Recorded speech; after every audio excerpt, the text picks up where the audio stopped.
अब आज का जो टॉपिक है वो है issue of debentures at discount. कोई दिक्कत तो नहीं है?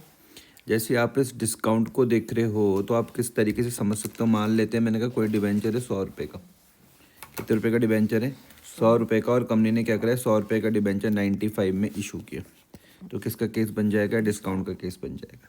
Issue of debentures at discount. क्या लिखते हैं कि when the company issues debenture at a price which is less than their face value और नॉमिनल वैल्यू। क्या है? लेस देन है, किससे कम है? फेस वैल्यू से, या फिर आप उसको नॉमिनल वैल्यू बोलते हो। तो the debenture are said to be have issued at discount. Example में क्या कहा गया कि if a debenture of ₹100 is issued at 95। कितने का है डिबेंचर? 100 रुपये का। और कितने में किया गया इशू? 95 में किया गया। तो इसका मतलब है कि डिबेंचर हमने इशू किया है 5 रुपये के डिस्काउंट पर। ठीक है।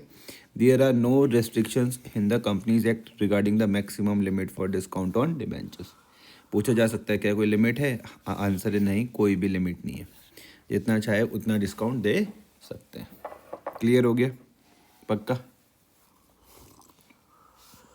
आप जब नोट्स बनाओगे तो वहाँ पर क्या लिखोगे? ये वाली लाइन लिखोगे कि भैया जो डिस्काउंट है, या फिर हम इसको क्या बोल सकते हैं, loss on issue of debentures. सुनना ध्यान से, या तो आप डिस्काउंट बोल लो, चाहे आप बोल लो loss on issue of debentures. ये कौन सा लॉस है? कैपिटल लॉस क्या कहलाएगा? क्लियर हुआ? और जितने भी जो भी मेरे पास डिस्काउंट होता है या फिर लॉस होता है तो मैं इसको कहाँ पर शो करता हूँ? डेबिट में शो करता हूँ। क्लियर हो गया? इंपॉर्टेंट नोट को देखना, लिखा हुआ अकाउंटिंग स्टैंडर्ड 16 क्या बोलता है कि borrowing cost prescribe that discount और loss on issue of debentures be written off in the year in which it is incurred. AS 16 क्या बोलता है कि भैया जो बोरोइंग कॉस्ट बोल लो आप इसको, या फिर आप इसको डिस्काउंट, या फिर आप इसको बोल लो loss on issue of debentures, इसको हम कब करते हैं? रिटर्न ऑफ उसी साल पर क्या करते हैं जिस साल पर ये हुआ, that is in the year in which debentures are allotted. Simple है। आगे देखते हैं कि डिस्काउंट और loss on issue of debentures can be written off by debiting first to security premium account. Notes बड़े ध्यान से बनाना भाई। सबसे पहले आपका जो क्या है, ये जो तुम्हारा जो क्या बोलते हैं, ये डिस्काउंट बोल लो या फिर आप इसको बोल लो loss on issue of debenture, सबसे पहले आप इसको राइट ऑफ कहाँ से करते हो? सिक्योरिटी प्रीमियम अकाउंट से करते हो। ठीक है। उसके बाद कहाँ से करोगे? कैपिटल रिजर्व से करोगे। क्लियर हो गया? एंड देन उसके बाद कहाँ से करोगे? Statement of profit and loss से करोगे। ऐसे होता है ना, सबसे पहले सिक्योरिटी प्रीमियम से होता है, फिर जनरल रिजर्व से होता है, उसके और बाद उसके स्टेटमेंट ऑफ P&L। P&L से। क्लियर होगी ये बात? ये उसमें भी करा था, शेयर इशू एक्सपेंस शेयर्स में। हाँ। एंट्री क्या बन सकती है? सिक्योरिटी प्रीमियम और कैपिटल रिजर्व और P&L। Statement of profit and loss, मतलब जो भी रहेगा। ठीक है। लेकिन इसी उसमें चलेगा। सबसे पहले किससे? सिक्योरिटी प्रीमियम से, फिर किससे? कैपिटल रिजर्व से, फिर किससे? Statement of profit and loss से, टू डिस्काउंट और loss on issue of debentures. ये सब बिल्कुल अच्छे से नोट्स बनाना आपको। शेयर में वो था शेयर इशू एक्सपेंस। समझ में आ गई बात या नहीं आ रही? इसको बहुत अच्छे से नोट्स बनानी है। तो डिस्काउंट क्या है भैया? एक तरीके का लॉस है, कंपनी के लिए लॉस है ना। नोट्स बनाते हुए ध्यान से रखना है। डिस्काउंट क्या है? तुम्हारे पास लॉस है तो हम इसको क्या करते हैं? डेबिट करते हैं। डिस्काउंट क्या है? तुम्हारे पास लॉस है ना, तो इसलिए हम लोग इसको क्या करते हैं? डेबिट करते हैं। क्या लिखते हैं हम लिखते हैं discount on issue of debenture account. Discount on issue of debenture account. कोई दिक्कत तो नहीं? तो discount is presumed to be allowed at the time of allotment. कुछ नहीं कहा गया तो भैया आप डिस्काउंट कहाँ पर दोगे? अलॉटमेंट के टाइम पर दोगे, unless otherwise stated in the question. बहुत अच्छे ढंग से इसके नोट्स बनाना। इलस्ट्रेशन नंबर 3 क्या बोलता है कि 1 फरवरी 2022 की बात है। एक कंपनी का नाम क्या है? स्वदेश लिमिटेड। उसने इशू करे पब्लिक को 12,000 10% debenture of ₹100 each at a discount of 3%। ये जो तुमको 10% दिख रहा है, ये 10% का मतलब क्या है? Rate of interest. क्लियर हो गया? रेट ऑफ इंटरेस्ट कितना है? 10% है। एक डिबेंचर की कीमत कितनी है? 100 रुपये। और कितने में दिया? डिस्काउंट में 3% का डिस्काउंट है। हमें 3% किस पे कैलकुलेट करते हैं? 100 रुपये पे करते हैं। तो आप अगर 100 रुपये का 3% निकालोगे तो 3 रुपये आ जाएगा। एप्लीकेशन में 20 रुपीज़ है, और कहा गया जो बैलेंस है वो कहाँ पर चल जाएगा? अलॉटमेंट में। कितना है ये? 20। तो बैलेंस कितना आ जाएगा? 80 में से 3 रुपये का क्या होगा? डिस्काउंट होगा। पब्लिक ने अप्लाइड किया 20,000 डिबेंचर्स के लिए। अब तुमने देखा हमारी कंपनी ने तो 12,000 इशू करे। एप्लीकेशन कितने के लिए आएगी? 20,000 के लिए। तो काय का केस हो जाएगा? ओवर सब्सक्रिप्शन का। यहाँ पर आपको क्या करना है, pro rata allotment was made on the 15,000 debentures. Pro rata कितने के साथ करना है, 15,000 डिबेंचर्स के साथ करना है।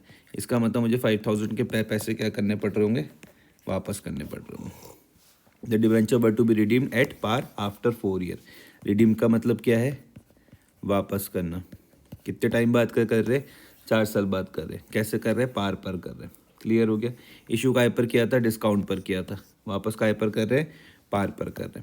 ठीक है, तो आपको क्या डालनी है, एंट्रीज वगैरह डालनी है। सबसे पहले आप ऐसे जनरल का फॉर्मेट बना लोगे। पहली तो यही आ जाएगी, bank account debit to 10% debentures application है। 4 लाख समझे कहाँ से आया, कितने शेयर इशू करे थे, 20,000। तो 20,000 multiply by 20, 20,000 multiply by 20, 4 lakh और 4 लाख। उसके बाद क्या आ जाएगा, 10% debentures application DR to 10% debentures account 240 to 10% debentures allotment 60, और जिसके पैसे हमने वापस किए 1 लाख। 1 लाख समझे। देखो क्वेश्चन ने क्या कहा था कि 20,000 में से हम जो अलॉटमेंट का करेंगे, मतलब प्रोराटा अलॉटमेंट करेंगे 15,000 के साथ करेंगे। ये जो 5,000 का डिफरेंस दिख रहा है तुमको, इसको हम कोई भी शेयर नहीं देंगे, इनका पैसा हमको क्या करना पड़ेगा, वापस करना पड़ेगा। क्लियर हो गया। तो यही आ जाएगा, देखो 5,000 मल्टीप्लाई बाय 20 कितना आ जाएगा, 1 लाख। क्लियर हो गया। एक्स्ट्रा पैसा आपने कहाँ पे ट्रांसफ़र कर दिया, अलॉटमेंट। अब ये देखो जो नई चीज़ थी जो यहाँ पर आई, ये देखो आया है समझ में। 10% डिबेंचर्स अलॉटमेंट, फिर ये discount on issue of debenture, जो नई चीज़ आई। कितना, कितने शेयर थे, 12,000 थे, मल्टीप्लाई 3 रुपये का था तो 36,000 आ गया टू 10% डिबेंचर्स अकाउंट। कोई दिक्कत तो नहीं। फिर पैसा कितना मिल जाएगा, bank account debit to 10% debentures allotment 864,000। कहाँ से आया, तुम बोलोगे मिलना तो 924 था, 924 में से 60 पहले मिल चुका है। 924 में से 60 तो ये रहा, तो जो बचेगा वो तुम्हारे पास ये आ जाएगा। क्लियर हो गया। अब ये तुम्हारे पास discount on issue of debentures होते हैं, ये कौन सा खाता है तुम्हारे पास, ये नॉमिनल है। इसको मुझको क्लोज करना पड़ेगा। देखो कहाँ पर लिखा हुआ है, डेबिट में, यहाँ पर लिख दूंगा मैं इसको क्रेडिट में। एंट्री क्या बन जाएगी, statement of profit and loss DR to discount on issue of debenture 36,000। Balance sheet पर भी आप इसको शो करके दिखा देना। आपको बैलेंस शीट बनानी आती है। रिजर्व एंड सरप्लस 1 नंबर का नोट देख लो, ये रहा तुम्हारे पास। Balance of statement of profit and loss जो भी रहा होगा, minus discount on issue of debenture 36,000। Clear हो गया। और लॉन्ग टर्म बोरिंग में आ रहा है, देखो जो आपने जो डिबेंचर्स इशू कर रहे थे वो कहाँ पर आ रहा है, तुम्हारे पर लॉन्ग टर्म बोरिंग पर आ रहा है, 2 नंबर के नोट पे। देखो 12,000, 10% debentures of 100 is 12 lakh. Clear हुई बात।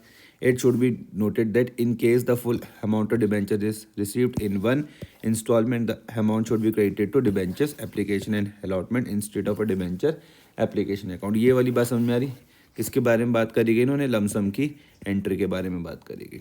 इतना क्या करना है आपको, आगे फिर हम इससे स्टार्ट कर करेंगे।